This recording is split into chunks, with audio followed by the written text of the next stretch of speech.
Hey everyone, happy Monday. Hope you all are doing well. We're going to be changing up our rhythm of who's doing Devos and which days they're happening this week. So, for example, I'm doing today's Devo, it's Monday, but I'll also be on this Thursday. And then Jason Sniff will be doing tomorrow's Devo, which is Tuesday, and he'll still do Friday mornings as well. And so, just wanted to give you a heads up. We have people that are in and out for a season that are helping with devotionals, and so you'll be hearing a little more from me and Jason.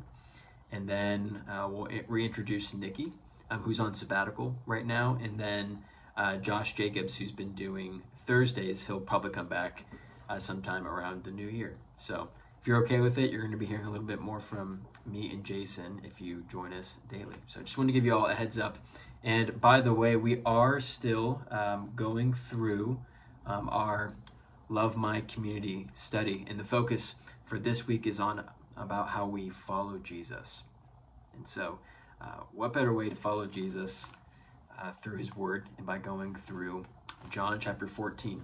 Our key verse is actually in 1 Peter chapter 3, but we are in, I think we're in the Last Supper, towards the end of it.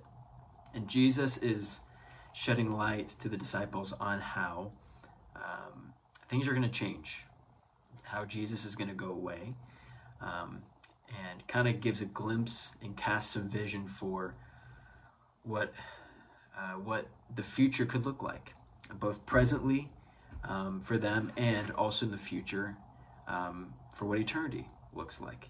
And it doesn't make complete sense to the disciples because they don't get the full picture. They don't have as big of a scope as we get.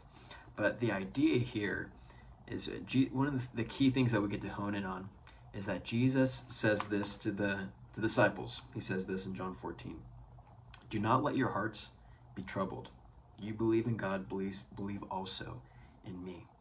And then he goes on to talk about how there are many rooms for everyone. And God has prepared for them, for all people who end up following Jesus and being with God in eternity. But really, those first couple lines, do not let your hearts be troubled. What's interesting is, ironically, Jesus' heart is troubled at different moments throughout the Gospels, right? So is Jesus saying it's wrong for you to feel stressed? Not necessarily. Maybe he means this is more of my personal read on it. I think he's saying don't dwell on it. Your heart might get troubled, but don't let it remain troubled, I think is really what he wants us to understand. And when we jump over to 1 Peter 3 verse 14, it says this along the same lines. It says, but even if you should suffer for what is right, you are blessed. In the context of 1st and 2nd Peter, there's persecution happening. Many of the letters and latter part of the New Testament, persecution is rampant.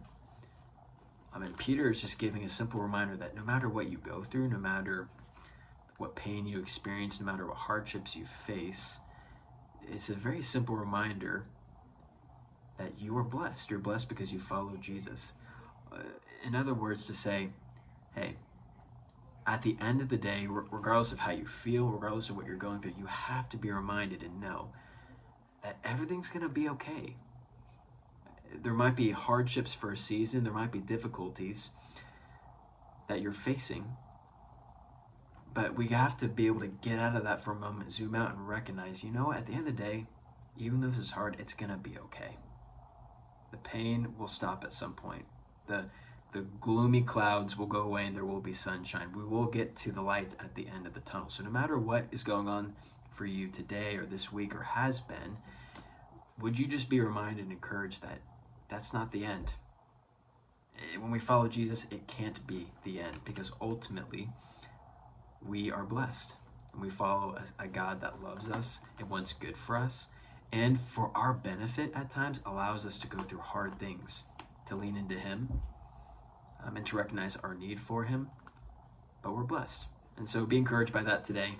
We love you all. Thank you so much for joining, and I'll see you Thursday. See you guys.